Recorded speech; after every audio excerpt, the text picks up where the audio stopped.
Hey everyone, it's Natalie, your personal life coach.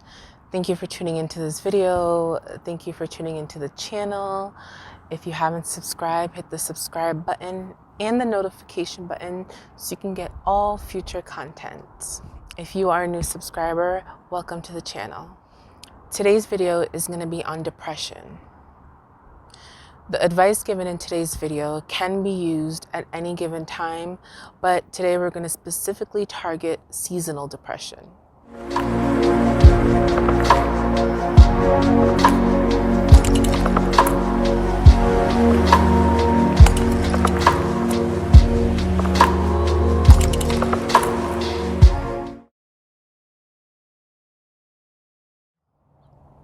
There are steps to treating depression or coping with depression. I am a personal life coach. I am not a therapist or a psychotherapist. So any information given in this video, you can feel free to use it at your own risk, at your own discretion. Everyone has days, specifically around the holiday season or special events, where they can feel sad, irritable, down, not wanting to get up. Sadness is actually a normal feeling.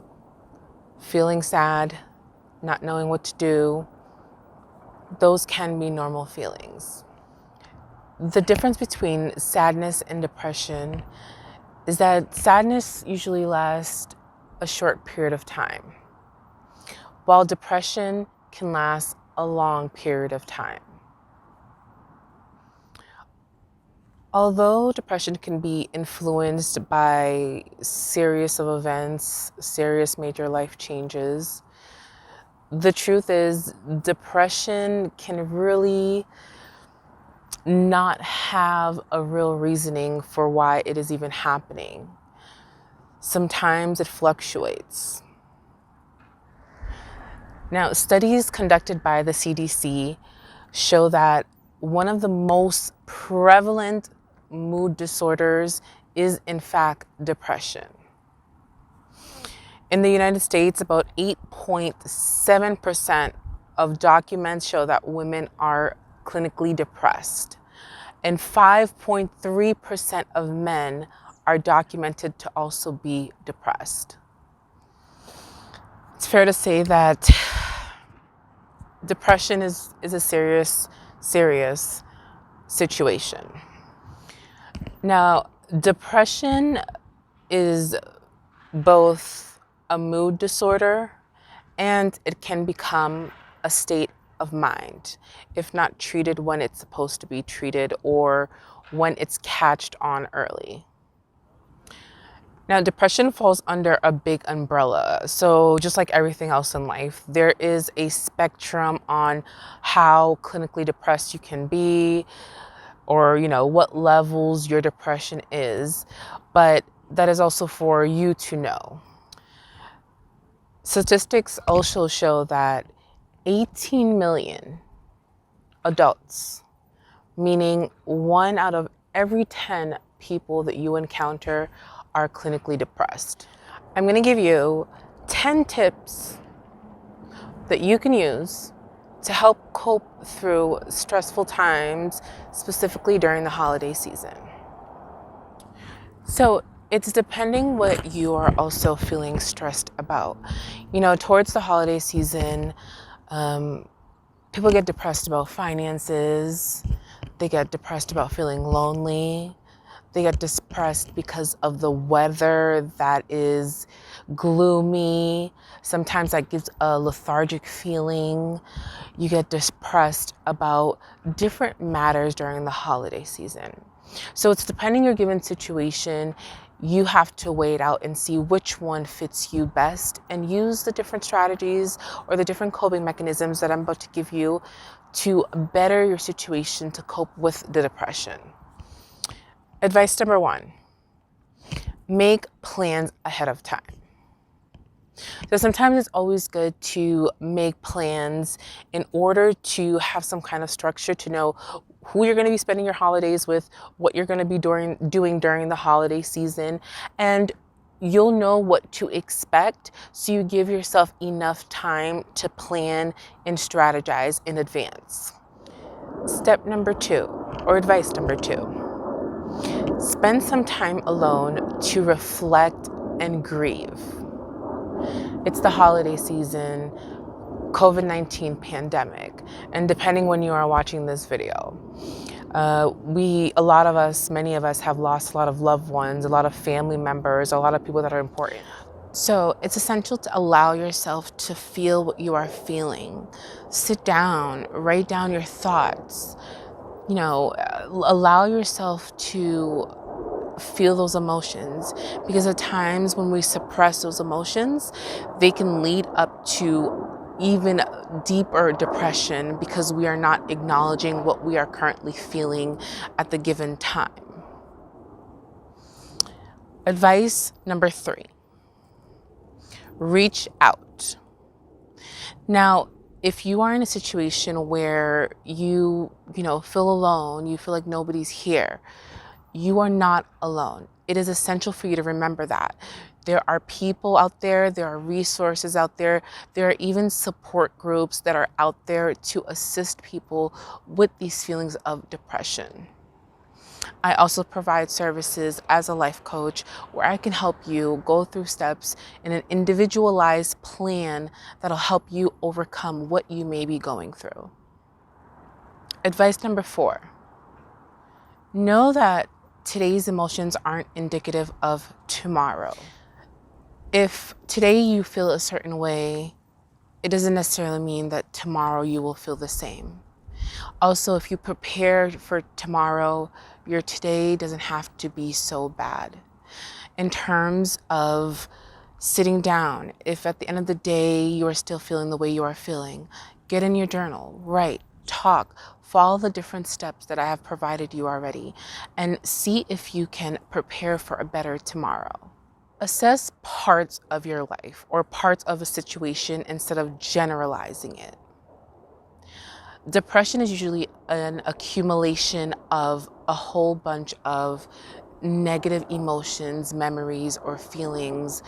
And if we can break it down into chunks, into sections, to really analyze the situation and see what parts that we can focus on immediately, that sometimes helps with the coping of the depression. Advice number 5, do opposite of what your inner depression voice is saying. I know it's hard, it's not easy, but if you can lay down in your bed and your voice is just saying, I can't get up, I don't want to do this, I don't want to do this, I feel this way, I feel that way, it is always best to do the opposite of what that voice is telling you. Advice number 6, set attainable goals. So if it is day 1 and you're feeling depressed, if your goal is to get up out of bed and take a shower, and you know that you have that inch of energy in you to do that, get up instead of picking up the phone and go take a shower. If it is not a shower and you feel like cooking, get up, get out of bed, and use that energy to cook. And therefore, it'll help you with at least accomplishing one goal for the day. Advice number 7, reward yourself. Now, managing or coping through depression is not easy. So if you are able to do your goal for that day, reward yourself with something that you like, something that makes you feel good, something that is pleasurable. Whether that be buying a treat, baking a cake, or eating a cake, or even calling a friend over, and do something to reward yourself for obtaining that goal. Advice number 8, create a routine for yourself. Sometimes when we are depressed, we don't know where to begin, where to start, what to do, where to go, who to call. Create a goal, create a plan. Plan what you want to do throughout the week and make it a routine. If you want to wake up at 7 a.m. and you say, I'm going to take a shower at 7 a.m. and every day I'm going to take a shower at 7 a.m., make that a routine. Advice number 9, listen to music. Sometimes having an upbeat sound, upbeat music, or music that goes with the tempo, goes with the flow, can sometimes make you feel so much better about your situation. It can actually give you a boost in energy. If you see a lot of the times people, walking and they have their boombox. Do they even do boombox anymore? They have their boombox or their MP3 player, whatever it is, and they're listening to music. That sometimes can help change your mood. Advice number 10, listen to yourself. Always, always, always listen to yourself. Your body knows what it needs. And at the given moment, you have done all your efforts to overcome your depression, and you still feel like, listen to what your body is saying. The biggest advice that I can give you is, as long as you try and you put in your effort and you continuously do the small things, put one foot, take it one day at a time, one task, one goal at a time, you will help yourself cope through the depression. I am your personal life coach. I'm here for you.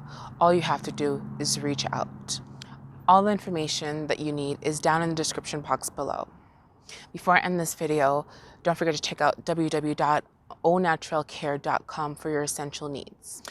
If you have implemented all the steps, you've reached out to me, we've done a few sessions, you continuously feel that you need more assistance with coping with your depression, please reach out to your PCP, your local counselor or therapist, so that you can talk to somebody and then you can get referred to somebody else. And if you need extra help or extra assistance, don't be afraid. Emotional health is essential.